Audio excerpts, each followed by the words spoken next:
Welcome to my channel. आज हम story of water के बारे में बात करेंगे। इसके अंतर्गत हम कितने टीडीएस का पानी पीना चाहिए, कौन सा पानी हमारे पीने के लिए शुद्ध है और पानी को कैसे शुद्ध किया जाता है, मतलब आरओ वाटर क्या होता है। हमारे दैनिक जीवन में प्राकृतिक रूप से पानी का बहुत बड़ा महत्व है। ऐसे तो पानी हाइड्रोजन तथा ऑक्सीजन से बना हुआ एक कंपाउंड मात्र है, लेकिन हम पानी दैनिक जीवन में बिल्कुल भोज्य पदार्थ की तरह इस प्रकार लेते हैं जो भोजन के पचाने, हमारे दैनिक क्रिया या शरीर के रक्त संचालन से लेकर हर सेल के संचालन में उसका उपयोग किया जाता है। तो पानी बहुत जगह से हम प्राप्त करते हैं। टेप वाटर हो गए, बोरवेल वाटर हो गए, हम लोग रेन वाटर का प्रयोग करते हैं या आरओ वाटर का प्रयोग करते हैं। तो सबसे पहले समझेंगे कि कौन सा पानी पीना चाहिए, कौन सा पानी पीने हमारे लिए उपयुक्त है। इस बात को समझने के लिए हम सबसे पहले उसके लिए एक मापक होता है, टीडीएस मीटर, टीडीएस होता है।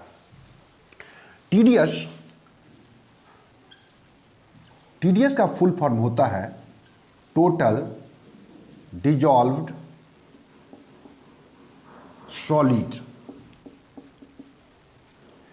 कोई भी वाटर कितना शुद्ध है इसकी मापने के लिए टीडीएस से मापा जाता कि किसी भी पानी में पर लीटर में कितनी मिलीग्राम मिनरल्स घुले हुए हैं, कितनी मिलीग्राम कोई मेटल्स वगैरह घुले हुए हैं, यह उसकी शुद्ध मात्रा को बताता है। अब हम इस बात को समझेंगे। ऐसे ब्यूरो ऑफ इंडियन स्टैंडर्ड्स ये बताते हैं कि पानी में अगर कोई विषैले पदार्थ ना हो तो पानी का अगर मात्रा 500 टीडीएस के आसपास है, पानी अगर 500 टीडीएस के आसपास है तो पानी शुद्ध माना जाता है। मतलब 500 मिलीग्राम पर लीटर अगर किसी में लवण मिले हुए हैं तो वो पानी शुद्ध माना जाता है। लेकिन वहीं पर WHO वर्ल्ड हेल्थ ऑर्गेनाइजेशन का मानना है कि वह पानी तब वह शुद्ध पानी माना जाता है जिसका कि टीडीएस 350 के आसपास हो, यानी 350 मिलीग्राम पर लीटर हो। अब सबसे पहले ये बात करते हैं कि आखिर पानी में कौन से पदार्थ घुले होते हैं, कौन कौन से पदार्थ घुले होते हैं। ज़्यादातर के पानी में कैल्शियम, मैग्नीशियम, आयरन और इसके कार्बोनेट्स,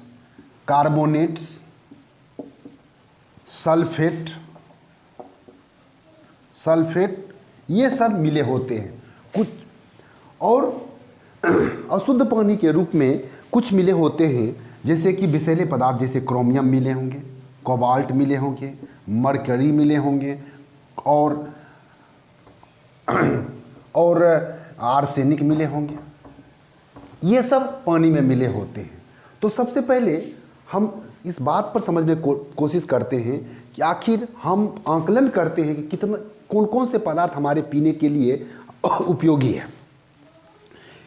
जो बहुत सारे एलिमेंट्स हैं, जो माइक्रो एलिमेंट्स हैं, जो हमारे लिए बॉडी के लिए एसेंशियल है, उसको पीने के बाद हमें कोई प्रकार की दिक्कत नहीं आती है। लेकिन जैसे कि क्रोमियम हो गया, कोबाल्ट हो गया, मरकरी हो गया, आर्सेनिक, अगर यह पानी में घुला होगा तो हमारे लिए जहरीला होता। जैसे हम नॉर्मली अगर सप्लाई वाटर की बात करते हैं, जैसे कि टेप वाटर हो गए, अगर टेप वाटर का अगर हम टीडीएस मीटर से मापेंगे तो उसका लगभग 250 के आसपास आता है। 250 मिलीग्राम पर लीटर उसमें मिनरल्स होंगे। अगर हम रेन वाटर की बात करें तो रेन वाटर की बात करते हैं तो उसमें अगर धुलकन वगैरह सब नहीं है, वातावरण में पहला बारिश नहीं है, उसके अलावे बारिश है, तो वो उसमें लगभग अप्रॉक्स 30 मिलीग्राम पर लीटर होते हैं, मतलब 30 टीडीएस होता है। अगर हम बोरवेल वाटर की बात करें तो बोरवेल वाटर में का स्टैंडर्ड जो होता है अप्रॉक्स समझिए कि 600 से लेकर 1000 तक होते हैं, टीडीएस का होता है।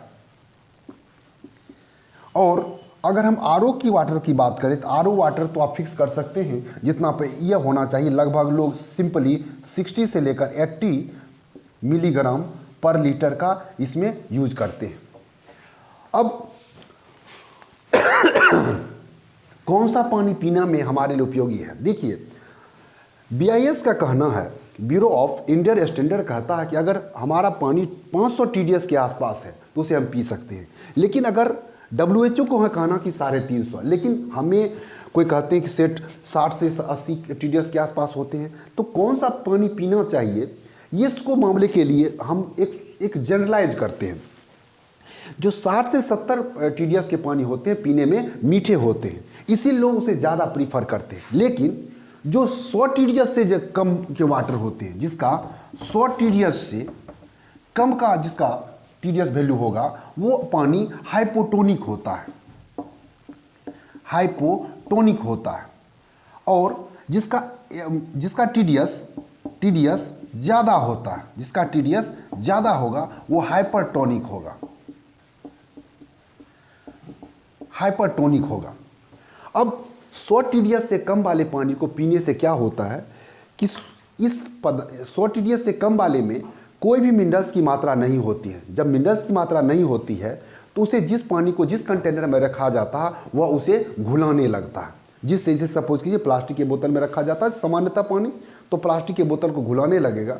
अगर उस पानी को हम कैंसरस हो गए, कैंसर सब्सटेंस हो गए, और अगर किडनी संबंधी रोग हो जाते हैं, वास्कुलर डिजीज कहा जाते हैं, किडनी वास्कुलर डिजीज हो जाते हैं, हार्ट वास्कुलर डिजीज हो जाते हैं, विभिन्न प्रकार के डिजीज हो जाते हैं।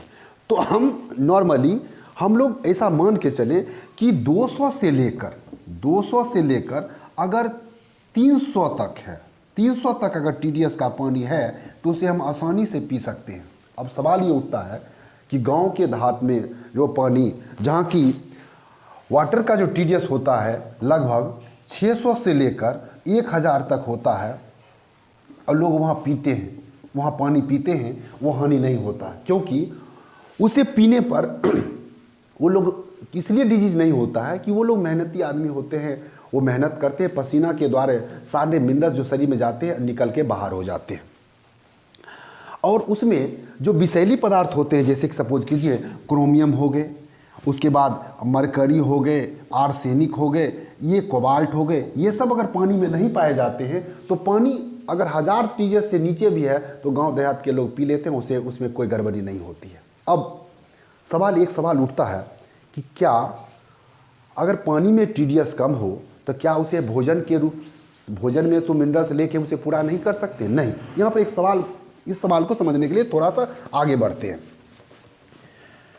जो भोजन में जो मिनरल्स होते हैं वो बॉन्डिंग के रूप में रहते हैं, उसमें बॉन्डिंग के रूप में रहते हैं, जो कि हमारे शरीर में डिसोसिएशन होने पर धीरे धीरे पचते हैं और वो शरीर में उतना लाभदायी नहीं हो पाता। मतलब लाभदायी होता है लेकिन वो हमारे शरीर में उतना प्रवेश नहीं, ऑब्जॉर्व नहीं हो पाता।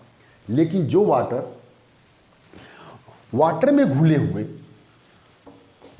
घुले हुए जो मिनरल्स होते हैं वो आयनिक फॉर्म में होते हैं। तो आयनिक फॉर्म होने का मतलब है कि वो आयनिक फॉर्म, जैसे सपोज कीजिए उसमें मेटल के रूप में मैग्नीशियम हो गए, कैल्शियम हो गए, कुछ आयरन के पार्टिकल्स पाए जाते हैं। तो ये सब जो होते हैं आयनिक फॉर्म होने के कारण शरीर के द्वारा एब्जॉर्ब कर लिए जाते हैं और आसानी से हमारे लिए उपयोगी हो जाते हैं। तो हम ये मान के चलें कि BIS, bureau of Indian standard और WHO के अनुसार से अगर हम 200 से लेकर 350 TDS का पानी पिएंगे तो हमारे लिए शुद्ध माना जाता है। अब यहाँ समझते हैं कि आजकल शुद्ध करने के लिए एक RO वाटर का प्रयोग किया जाता है। तो सबसे पहले समझें कि RO वाटर होता क्या है। RO वाटर नाम से ही पता चलता है, RO वाटर मतलब इसका फॉर्मेशन जो किया गया, इसको एक फार्मूला के द्वारा उसको कहते हैं रिवर्स ऑस्मोसिस।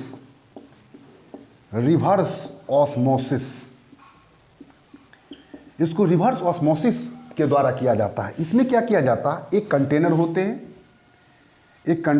हैं, उस RO वाटर में कंटेनर होते हैं, उसके बीच में एक सेमी परमेएबल, इसके बीच में ये जो झिल्ली होती है सेमी परमेएबल होती है, और इसमें इधर तरफ वाटर को क्या कर दिया, भर दिया गया। इसका सपोज कीजिए TDS बहुत ज़्यादा है, इसका TDS बहुत ज़्यादा है, लेकिन ये जो सेमी परमेएबल झिल्ली है, मेम्ब्रेन है, इससे पानी छक के इधर आते हैं। जो मिनरल जो होते हैं सो इधर रह जाते हैं, और जो कम TDS का वाटर, जो शुद्ध वाटर होता है, सो इधर आ जाते हैं। शुद्ध वाटर इधर आते हैं, जिसको कि हम लोग टेप के सहारे इस वाटर को हम पी लेते हैं। तो यह रिवर्स ऑस्मोसिस के द्वारा बनाया हुआ शुद्ध पानी होता है। अब आरओ कुछ लोग कम आरओ को शुद्ध 28 पर, 30 पर, 20 पर कर देते हैं, जो कि हानिकारक होता है। इसलिए आरओ को लगभग आप 100 के आसपास, 100-150 के आसपास रखें, उसे नीचे नहीं लाएं, वो आपके लिए हानिकारक होता है। इसलिए पानी को शुद्ध रूप से पीने के लिए उसका TDS का बहुत बड़ा महत्व है, और आरओ वाटर अगर यूज़ कर रहे हैं तो उसका भी TDS आप सही रखेंगे। दूसरी बात है कि पुराने ज़माने में घड़े का उपयोग किया जाता था, तो हम घड़े का उपयोग क्यों करते हैं और क्या उससे बेनिफिट है, इस बात को समझिए। घड़े में अगर हम ज़्यादा TDS का पानी रख देते हैं तो वह घड़ा उस मिनरल्स को, एक्स्ट्रा मिनरल्स को सोख लेता है और पानी को शुद्ध कर देता है। तो ज़्यादा TDS का पानी रखने पर भी घड़ा उसे शुद्ध कर देता है। दूसरा, अगर उस घड़े में कम TDS का पानी रखते हैं तो घड़े का जो मिनरल्स है वह मिनरल्स उसको पूरा कर देगा वाटर को। मतलब कम TDS का पानी रखने पर भी घड़ा उसको शुद्ध कर देता है और ज़्यादा TDS का पानी रखने पर उसे शुद्ध कर देता है। इसीलिए जो पुराने ज़माने के लोग थे घड़े में पानी रखकर पीते थे, आज भी हमारे लिए बहुत ही उपयोगी होता है। धन्यवाद साथियों।